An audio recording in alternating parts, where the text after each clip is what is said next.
ओम साई राम। सभी को हमारे ब्लॉग में सबका स्वागत है। और सब लोग जल्दी जल्दी आ जाना, वीरवार है, लाइन लगाना द्वारिका माई में फटाफट। और हम भी जल्दी जल्दी आएंगे, बस फटाफट काम निपटा के। और सभी का द्वारिका माई में स्वागत है।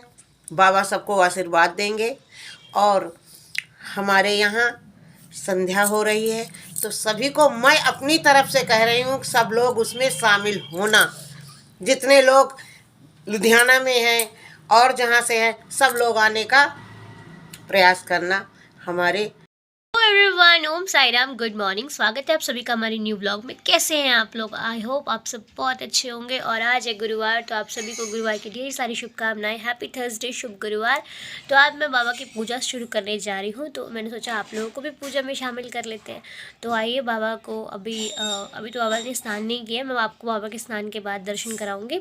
अभी बाबा स्नान करने जा रहे हैं। मेरे पास कैमरा पकड़ने के लिए कोई नहीं है, वरना मैं किसी को पकड़ा देती। तो अब मैं आपको बाबा के दर्शन कराती हूँ। स्नान करने के बाद सुंदर से प्यारे से दर्शन मेरे बाबा के। आप लोगों को भी बाबा हमेशा खुश रखे, मेरे बाबा से प्रार्थना रहती है एवरी डे। और बहुत सारी बातें करनी है, वो आपसे आज करेंगे दिन में, क्योंकि आज है गुरुवार। और बहुत सारे काम है, 12:30 बजे आपके साथ लाइव भी होना है।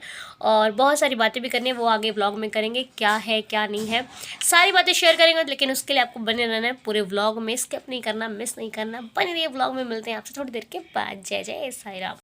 चंदन देख रहे हो ना आप? ये चंदन आज मैंने रोज़ वाटर के साथ मिलाया है। आज मैंने इसमें जो नॉर्मल वाटर होता है ना, वो ऐड नहीं किया। आज मैंने इसमें ऐड किया ये रोज़ वाटर, जो कि मैं एवरीडे बाबा की पूजा में यूज़ करती हूँ।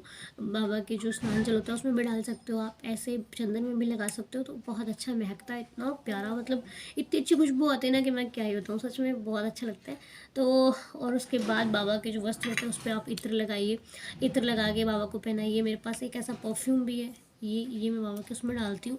बहुत अच्छा परफ्यूम, इतनी अच्छी खुशबू देता है ना, मतलब क्या ही बताऊँ। तो आप जिस प्रकार भी उनकी सेवा अपने भाव से, जैसे हम लोग तैयार होते हैं, हमें परफ्यूम चाहिए होता है, हर चीज़ परफेक्ट चाहिए होती है, कपड़े साफ़ सुथरे चाहिए होते हैं, हर चीज़ हम अपने लिए हर फैसिलिटी देते हैं ना खुद को, कि भाई हमें अच्छा चाहिए। तो वैसे ही हर व्यक्ति अपने भगवान के लिए भी सोचता है, मेरे भगवान के पास हर चीज़ होनी चाहिए। और हम भगवान को क्या दे सकते हैं, सब तो भगवान ही हमें देते हैं। पर फिर भी अपना भाव, अपनी पूजा, इसी को तो भाव कहते हैं। कि मेरे बाबा को धूप, अब जैसे एक बार एक कहानी सुनी थी मैंने, उसमें धूप लगाई थी भक्त ने, तो उसको ये एहसास हुआ मेरे बाबा को आंखों में धूप ना लगती, तो उसने धूप हटा के थोड़ी सी दूर रख दी। इसको कहते हैं भाव। पानी गर्म है, ज़्यादा गर्म होगा तो मेरे बाबा को गर्म ज़्यादा लगेगा। अब जैसे हम लोग गर्म पानी से नहाते हैं, मिक्स करके नहाते हैं ना, तो वही चीज़, वो भाव होता है कि मेरे बाबा को गर्म लगेगा, उसको नॉर्मल करो। ये भाव होते हैं, अपने अपने भाव, अपना अपना जैसा है। मैं आप लोगों को एक चीज़ और दिखाती हूँ। अब बताओ इसमें क्या है। इसमें वो है जो मेरे पास बहुत समय से नहीं था, और क्या है वो आपके सामने मैं अभी आपको दिखाती हूँ। इसमें मेरे प्राण हैं।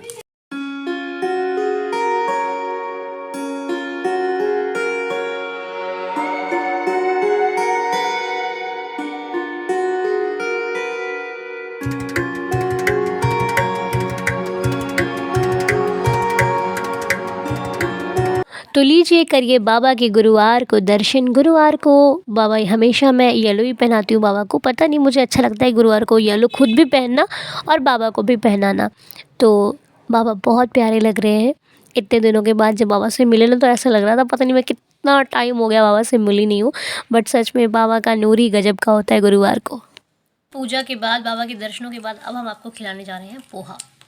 पोहा खाना है, मम्मी खा रही हैं, पोहा खा लो। ये है गर्मा गर्म पोहा और चाय, हम लोग खा रहे हैं। ये खा रही हैं गपर गपर, मैं भी खाने जा रही हूँ। गपर गपर नहीं खाएंगी, ये पकड़ पकड़ खाएंगी। मैं अपना तो बड़े आराम से खाती और सबको पकड़ पकड़ खाती। मैं खाती आराम से, मेरे बाबा भी ऐसे खाते हैं। बाबा के दांत नहीं है, तुम्हारे तो दांत हैं। बाबा के दांत नहीं है? नहीं। जो कहें सब ठीक है। चलिए फिर खाते हैं पोहा। आपको मैंने खिला दिया है, आप बताना पोहा का टेस्ट कैसा लगा। फिर मिलते हैं आपसे थोड़ी देर के बाद। अब मेरा व्रत होता तो इस टाइम मैं सिर्फ चाय पी रही होती, लेकिन व्रत नहीं है तो हम पोहा खा सकते हैं ना। सूट देने के लिए कि सिल जाएंगे, तो हमारे टेलर ही घर पे नहीं है, वो कहीं गई हुई है। तो उन्होंने बोला है वो रात को 8-9 बजे तक आएंगे। रात को 8-9 बजे तो हम लोग आएंगे नहीं, अब हम लोग आएंगे कल, और परसों हमको कहीं जाना भी है। परसों भी हम दे नहीं पाएंगे, अब देखते हैं क्या होता है। जल्दी वो सिल के भी नहीं दे पाएंगे, अब बाबा भरोसे है तो कहाँ क्या होता है। तो शाम की आरती हो चुकी है, हम लोग फटाफट वहाँ से घर पे आए। फिर हम बाबा की आरती करने लगे, सभी लोग मिलकर आरती करते हैं। और आरती करने का क्या ही आनंद आता है ना, शाम को सुबह जब भी आरती करो आप देखो कितना मज़ा आता है। ऐसा लगता है कि बस बाबा हमारे सामने विराजमान बैठे हैं और हम बाबा की आरती कर रहे हैं और बाबा मुस्कुरा रहे हैं। बाबा का मुस्कुराता हुआ चेहरा देख कर ही हिम्मत मिलती है और एक साहस मिलता है कि बाबा बैठे हैं ना, सब कुछ ठीक हो जाएगा। तो व्लॉग में दर्शन करके आपको कैसा लगा ज़रूर बताना। तो आज शाम को बाबा की आरती करी। बाबा की आरती करने के बाद टाइम ही नहीं मिला क्योंकि उधर टेंट वाले भैया आ गए थे और वो लोग भी बहुत बिज़ी हैं क्योंकि कल है महाशिवरात्रि। तो उन्होंने बोला है कि मैं कल आके सारा कुछ फाइनल करूँगा, आपको बताऊँगा, क्योंकि शिवरात्रि के चक्कर में वो लोग बहुत बिज़ी हैं। बिज़ी होने के कारण वो कुछ बता ही नहीं पा रहे। तो मुश्किलों से वो आए और आकर भी कोई फाइनल नहीं हुआ, तो वो कल आएंगे, सारा कुछ दिखाएंगे, फ़ोटोग्राफ्स जो भी है। तो आज को तो आरती के बाद फिर हम लोग सूट देने गए। एक दूसरे हमारी भाभी हैं, उनको हमने सूट दिया, तो वो अभी सूट सिल के फिर सिल देंगे अच्छे से, क्योंकि वो सिलवाना तो के बहुत कम दिन बचे हैं साई संध्या के। 22 मार्च को साई संध्या है, तो उनको दे दिए हैं। अब कपड़ों का टेंशन तो ख़त्म हो गई कि कपड़े नहीं सिले जाएंगे, वो तो टेंशन ख़त्म हो गई। अब हम आगे का देखते हैं। तो आज हाँ, कल के व्लॉग में किसी ने क्वेश्चन किया था कि घर पे श्री साईं सच्चरित्र को कैसे रखते हैं। तो अगर आप घर पे बाबा की जो श्री साईं सच्चरित्र को आप बिल्कुल बेझिझक रख सकते हैं। अगर आपके पास मंदिर में आप रखना चाहें, सबसे अच्छा तो मंदिर में रखिए। और मंदिर में रखने के लिए कि आप येलो कलर का कपड़ा ले लीजिए, ठीक है। येलो का कपड़ा आपको मार्केट में मिल जाएगा। येलो कलर का कपड़ा लेके उस कपड़े के से लपेट कर आप रखें। और बाबा को जब भी आपको पढ़ना हो तो आप उसे पढ़ के फिर वैसे रख दें। मंदिर में रखेंगे तो ज़्यादा अच्छा है ना। अगर आपके पास जगह कम है तो आप किसी स्वच्छ जगह पे रखिएगा। और सप्ताह में जो सप्ताह पारायण होता है, जो एक वीक में पूरा करना होता है, वो आपके ऊपर निर्भर करता है कि अगर आप करना चाहते हो, अगर आप कर सकते हो तब तो आप करो। अगर आप नहीं कर सकते हो तो हर दिन आप एक चैप्टर रीड करो, श्रद्धा से, भाव से, पूरी मन लगाकर। क्योंकि कहते हैं पूजा में मन न लगे तो पूजा करने का कोई मतलब नहीं होता, फिर वो अच्छा नहीं लगता। पूजा में मन लगे तभी पूजा करने का आनंद आता है। तो आप जब भी, अगर आप सप्ताह पारायण कर सकते हैं तो बेशक कीजिए। अगर नहीं कर सकते हैं तो आप हर रोज़ एक चैप्टर पढ़िए, और एक चैप्टर पढ़ने का भी उतना ही फल मिलता है। तो डेली आप एक चैप्टर पढ़िए और बाबा का ध्यान कीजिए, बस।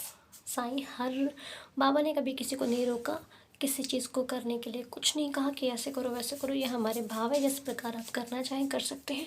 तो चलिए, अभी टाइम बज गया, रात के 12 बज रहे हैं और आज का व्लॉग हम यहीं पर कंप्लीट करते हैं। व्लॉग अच्छा लगा हो तो लाइक शेयर कमेंट करना बिल्कुल मत भूलना। आज का व्लॉग बिल्कुल सिंपल था। आने वाले व्लॉग्स बाबा की कृपा से अच्छे होंगे। तो मिलते हैं आपसे कल, और कल मुलाकात करते हैं आपसे फिर एक नई एनर्जी के साथ, बाबा के साथ, अपने पूरे साईंदार परिवार के साथ। ओम श्री साईनाथाय नमः। मिलते हैं आपसे। साईं शुभ रात्रि, गुड नाइट, ओम साई राम, जय साई राम, जय जय साई राम।